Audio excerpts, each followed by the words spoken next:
Hello everyone, myself CA Kajal Deroliya, welcome to our YouTube channel. हमारा आज का जो सेशन है वो लीवरेज एनालिसिस पे है। अगेन हमारी आज की जो क्लास है वो रिलेटेड है फाइनेंशियल मैनेजमेंट एंड ये जो सब्जेक्ट हमने ऑलरेडी स्टार्ट किया हुआ है एमकॉम एंट्रेंस एग्जाम प्रिपरेशन के लिए, आज हमारी उसी की नेक्स्ट क्लास है। हमारा आज का जो सेशन है वो कम्प्लीटली बेस्ड है ऑन लीवरेज एनालिसिस। बेसिकली ये भी फाइनेंशियल मैनेजमेंट का ही पार्ट है। एंड अगर आप हमारे चैनल से पहले से जुड़े हो तो आपको पता होगा कि एमकॉम एंट्रेंस एग्जाम के लिए हमने फाइनेंशियल मैनेजमेंट जो सबसे इंपॉर्टेंट सब्जेक्ट है, रीजन बीइंग कि सारे यूनिवर्सिटीज़ के लिए कॉमन पेपर है, तो इस पेपर से बहुत सारे क्वेश्चंस एग्जाम में कवर भी करते हैं। तो हमने इसका डिटेल नोट्स अपलोड करना स्टार्ट कर दिया है एंड आफ्टर दैट हम इसके बहुत सारे एमसीक्यूज भी अपलोड करेंगे।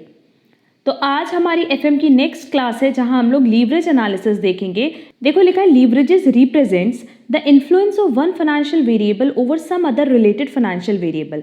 मतलब जितने भी हमारे पास वेरिएबल्स हैं फाइनेंस से रिलेटेड, ठीक, जिनका इम्पैक्ट पैसे पे पड़ता है, फाइनेंस पे पड़ता है, तो एक वेरिएबल जब अफेक्ट होता है दूसरे वेरिएबल की वजह से तो उसी को हम कहते हैं लीवरेजेस। यहाँ वही चीज़ हमने लिखा भी है कि लीवरेजेस बेसिकली क्या रिप्रेजेंट करता है, जब एक फाइनेंशियल वेरिएबल दूसरे फाइनेंशियल वेरिएबल की वजह से इन्फ्लुएंस होता है। आगे ये चीज़ मेंशन की गई है कि 3 तरह के लीवरेजेस होते हैं। एग्जाम में ये भी क्वेश्चन पूछता है कि लीवरेजेस के कितने टाइप्स होते हैं। तो 3 तरह के लीवरेजेस होते हैं, operating leverage that is OL, financial leverage that is FL and combined leverage जिसको हम लोग CL के नाम से भी डिनोट करते हैं। अब तीनों का फॉर्मूला देखेंगे और इसके न्यूमेरिकल हम यहाँ नहीं सॉल्व करवा रहे हैं। बेसिकली जब हम MCQ सेशन डील करेंगे तो वहाँ ये सारे के सारे टॉपिक्स कवर हो जाएंगे। बट इन तीनों को कवर करने के पहले हम एक चार्ट आपको समझा देते हैं। ये अगर आप देखोगे ना तो ये टेबल और ये चार्ट बेसिकली प्रॉफिटेबिलिटी टेबल है जो कि प्रॉफिट के स्टेजेस को रिप्रेजेंट करता है। सबसे पहले हमने बताया था कि हमारे पास 2 तरह का कॉस्ट होता है जिसको मिला करके टोटल कॉस्ट आती है, variable cost and fix cost. But हम इसको अलग अलग स्टेजेस पे मेंशन करते हैं। जब हम अपने टोटल सेल्स में से वेरिएबल पार्ट लेस करते हैं दैट इज जो कि सेल्स के साथ फ्लक्चुएट करता है, तो हमारे पास जो बैलेंस आता है उसको हम क्या कहते हैं, कॉन्ट्रीब्यूशन। फिर जब हम उसमें से फिक्स्ड पोर्शन दैट इज जैसे अगर लेट्स से रेंट है हमारे पास, जब हम रेंट लेस करते हैं तो जो हमारे पास बैलेंस आता है उसको हम क्या कहते हैं, ऑपरेटिंग प्रॉफिट और earning before interest and tax. क्योंकि ना तो इसमें से अभी इंटरेस्ट गया है ना टैक्स गया है, सिर्फ और सिर्फ हमने क्या लेस किया हुआ है, एक्सपेंसेस जो कि variable as well as fixed थे। क्लियर। आफ्टर दैट देखो इस EBIT में से हम इंटरेस्ट माइनस करेंगे तो अर्निंग बिफोर टैक्स आ जाएगा, फिर टैक्स माइनस करेंगे तो अर्निंग आफ्टर टैक्स आ जाएगा जिसको हम लोग प्रॉफिट आफ्टर टैक्स भी बोलते हैं। अब इस प्रॉफिट में 2 पोर्शन होता है, एक तो प्रेफरेंस डिविडेंड का होता है, एक इक्विटी डिविडेंड का होता है। तो जैसे आप प्रेफरेंस शेयर होल्डर्स को उनका डिविडेंड डिस्ट्रीब्यूट कर दोगे, जो बैलेंस बचेगा वो सिर्फ और सिर्फ किसके लिए होगा, इक्विटी शेयर होल्डर्स के लिए। अब कंपनी के पास ऑप्शन होता है कि कंपनी उसको रिटेन करके भी रख सकती है और कंपनी उसको डिविडेंड भी डिस्ट्रीब्यूट कर सकती है। बट हर केस में वो किससे बिलोंग करेगा, इक्विटी शेयर होल्डर से। क्लियर। अब देखो इसको भी प्रॉफिट आफ्टर टैक्स बोल रहे हैं, इसको भी प्रॉफिट आफ्टर टैक्स बोल रहे हैं। बट इस प्रॉफिट आफ्टर टैक्स में से जब हमने प्रेफरेंस डिविडेंड लेस कर दिया तो पूरी की पूरी अर्निंग किसके लिए अवेलेबल है, इक्विटी शेयर होल्डर्स के लिए। अब इस अर्निंग को जब हम नंबर ऑफ शेयर से, कौन से शेयर से, इक्विटी शेयर से डिवाइड करेंगे तो मेरे पास अर्निंग पर शेयर आ जाता है। फिर उसको प्राइस अर्निंग रेशियो से मल्टीप्लाई करके हम मार्केट प्राइस पर शेयर कैलकुलेट कर सकते हैं। ये बेसिकली हमने लास्ट क्लास में भी डील किया था। बट अगर आपको ये प्रॉफिटेबिलिटी टेबल प्रॉपरली समझ में आ गया है, आप बहुत ही easily operating leverage, financial leverage और कंबाइंड लीवरेज कैलकुलेट कर पाओगे।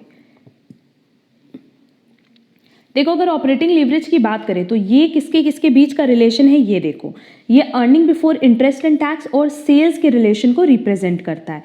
इसीलिए देखो हमने क्या किया, यहाँ से यहाँ तक कवर किया है। नेक्स्ट अगर हम फाइनेंशियल लीवरेज की बात करें तो फाइनेंशियल लीवरेज EBIT से शुरू होता है और वो कहाँ जा करके खत्म होता है, अर्निंग पर शेयर में। क्योंकि बेसिकली ये चार्ट यहीं तक है, रीजन बीइंग हम यहाँ इक्विटी शेयर होल्डर्स की बात कर रहे हैं।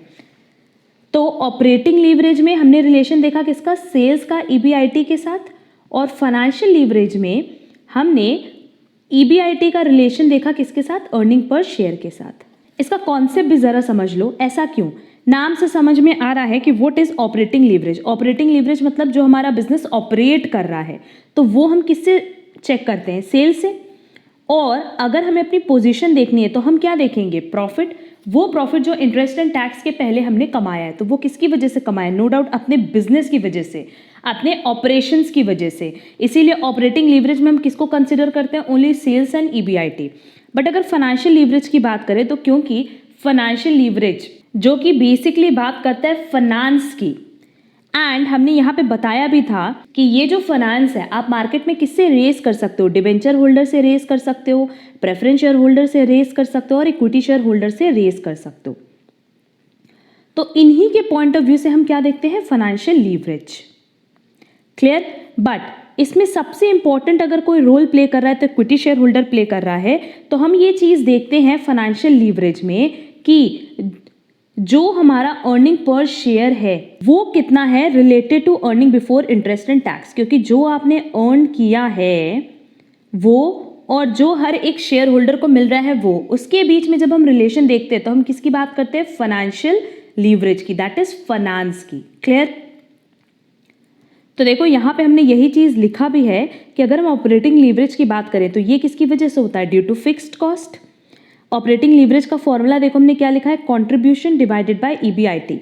अब आप बोलोगे मैम आपने तो बोला था सेल्स एंड ईबीआईटी, हम अभी भी बोल रहे हैं सेल्स एंड ईबीआईटी के बीच का रिलेशनशिप ये शो करता है, बट फॉर्मूला क्या है? Contribution upon earning before interest and tax. अब कंट्रीब्यूशन कहाँ से आता है? Sales minus variable cost. और ईबीआईटी कहाँ से आता है? जब हम कंट्रीब्यूशन में से फिक्स कॉस्ट भी माइनस कर देते हैं तब earning before interest and tax आता है। क्लियर? आगे देखो यहाँ पे यही चीज मेंशन किया गया है कि ये जो है रिलेशन शो करता है किसको? सेल्स को earning before interest and tax के साथ, कि हमने जो सेल्स किया मतलब जो हमने ऑपरेशन किया है ड्यूरिंग द ईयर उससे हमने कितना अर्न किया है। Clear? It indicates business risk.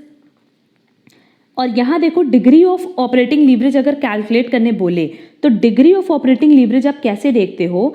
Simply यहाँ पे हमें ये देखना होता है कि अगर हमने 1% चेंज किया है अपनी सेल्स में तो उससे हमारी earning before interest and tax में कितना चेंज हुआ, दैट इज वो कितने परसेंट से चेंज हुआ, ये हम देखते हैं डिग्री ऑफ ऑपरेटिंग लीवरेज में। आप देख लो डिग्री ऑफ ऑपरेटिंग लीवरेज में बेसिकली सेल्स और ईबीआईटी का रिलेशन ही तो शो कर रहे हैं ना, कि अगर हमारा सेल्स 100 है तो ईबीआईटी भी लेट से 100 है। अब अगर हमने सेल्स 1% से इंक्रीज किया दैट इज 101 कर दिया तो ईबीआईटी कितने परसेंट से इंक्रीज हो रहा है? इसका रिलेशन कौन बता सकता है? Operating leverage. क्लियर? तो ऑपरेटिंग लीवरेज का दोनों फॉर्मूला है। पहला फॉर्मूला ये हो गया ऑपरेटिंग लीवरेज का कि कंट्रीब्यूशन अपॉन ईबीआईटी, बट अगर रिलेशनशिप के पॉइंट ऑफ व्यू से देखें दैट इज डिग्री के पॉइंट ऑफ व्यू से तो सिंपली क्या होगा? Percentage change in EBIT divided by percentage change in sales. ये दोनों ही फॉर्मूला एप्लीकेबल होगा एग्जाम में। जिस हिसाब से क्वेश्चन में इंफॉर्मेशन दी होगी उसके अकॉर्डिंग हम फॉर्मूला यूज करेंगे। Clear? Then next one is financial leverage. और फाइनेंशियल लीवरेज किसकी वजह से होता है? ड्यू टू इंटरेस्ट कॉस्ट, क्योंकि हम ईबीआईटी के बाद का पोर्शन इसमें इंक्लूड कर रहे हैं। तो फाइनेंशियल लीवरेज बेसिकली क्या है? EBIT divided by earning before interest and tax.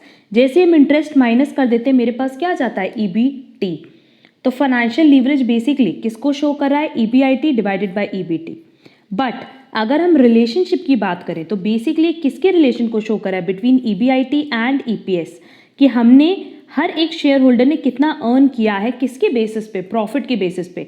अब कंपनी ने 100 रुपये कमाया था बट अभी उसमें से उसको डिबेंचर्स का इंटरेस्ट देना था, कंपनी को उसमें से टैक्स देना था, कंपनी को उसमें से प्रेफरेंस डिविडेंड शेयर होल्डर्स को डिविडेंड देना था, तो जो बैलेंस बचा ये किसके लिए होगा? इक्विटी शेयर होल्डर्स के लिए।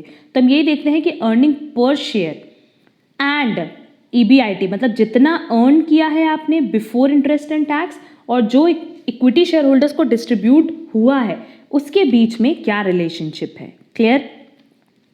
It indicates financial risk and degree of financial leverage में अगर आप देखोगे तो वही फॉर्मूला आपको मिलेगा कि अगर 1% चेंज हुआ है ईबीआईटी में तो उस केस में ईपीएस में कितना चेंज हो रहा है, इसको हम कैलकुलेट करते हैं with the help of degree of financial leverage. तो इसका फॉर्मूला क्या था? EBIT divided by EBT that is earning before tax. But degree of financial leverage कैसे निकालेंगे? Percentage change in EPS divided by percentage change in EBIT. मतलब basically यहाँ पे relationship किसका शो करा है? ईपीएस और ईबीआईटी का, जैसा हमने बताया। तो सिंपली आपको बस इतना याद रखना है कि देखो सेल से शुरू हो रहा है और खत्म कहाँ हो रहा है ये टेबल? ईपीएस पे। तो जब हम बात करते हैं सेल्स की रिलेशन की विथ ईबीआईटी तो हम बात करें ऑपरेटिंग लीवरेज की, और जब हम ईबीआईटी का रिलेशन चेक करते हैं विथ ईपीएस तो हम किसकी बात कर रहे हैं, फाइनेंशियल लीवरेज की। तो होपफुली ये पॉइंट क्लियर होगा। बट फॉर्मूले में बहुत बार हम देखें स्टूडेंट्स कंफ्यूज होते हैं, तो ये याद रखना कि ऑपरेटिंग लीवरेज क्या है, कंट्रीब्यूशन डिवाइडेड बाय ईबीटी। तभी तो लिखा है कि ड्यू टू फिक्स कॉस्ट, क्योंकि कंट्रीब्यूशन और ईबीआईटी में किस चीज का डिफरेंस होता है, फिक्स्ड कॉस्ट का। वैसे ही फाइनेंशियल लीवरेज में हमने लिखा है ड्यू टू इंटरेस्ट कॉस्ट, तो ईबीआईटी और ईबीटी में किसका डिफरेंस होता है, इंटरेस्ट का। क्लियर। अब अगर बात करें कंबाइंड लीवरेज की, तो कंबाइंड लीवरेज सिंपल है क्योंकि ये दोनों की वजह से होता है, और इसमें सिंपली हम क्या करेंगे, दोनों को मल्टीप्लाई करेंगे। तो अगर इन दोनों को मल्टीप्लाई करो तो ईबीआईटी कट जाएगा, और कंबाइंड लीवरेज का जो एट लास्ट फॉर्मूला बचेगा वो क्या बचेगा, contribution divided by EBT.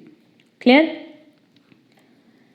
And simply ये किसका रिलेशन है, सेल्स का एंड ईपीएस का, क्योंकि ईबीआईटी तो कट गया बिटवीन सेल्स एंड ईपीएस। मतलब जो ये हमने टेबल बताया था, ये जहां से स्टार्ट हो रहा है से लेकर के एंड तक, ये कौन बताता है, कंबाइंड लीवरेज।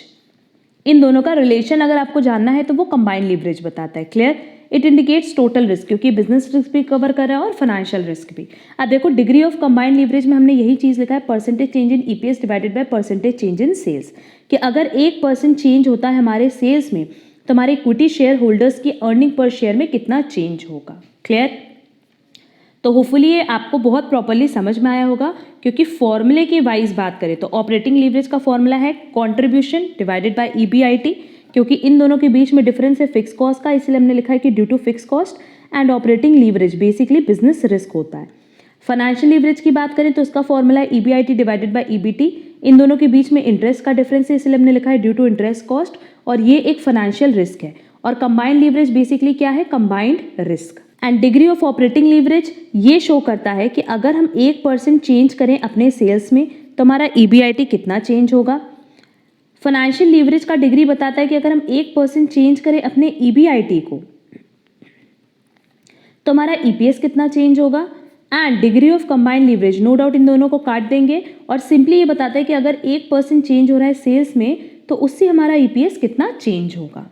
अब एग्जाम पॉइंट ऑफ व्यू से बात करें तो ये सारे फॉर्मूलाज ही आपके लिए रेलेवेंट है, और इन्हीं फॉर्मूलाज पे ना डायरेक्टली क्या करना होता है, वैल्यूज़ को पुट करना होता है और कैलकुलेशन करनी रहेगी।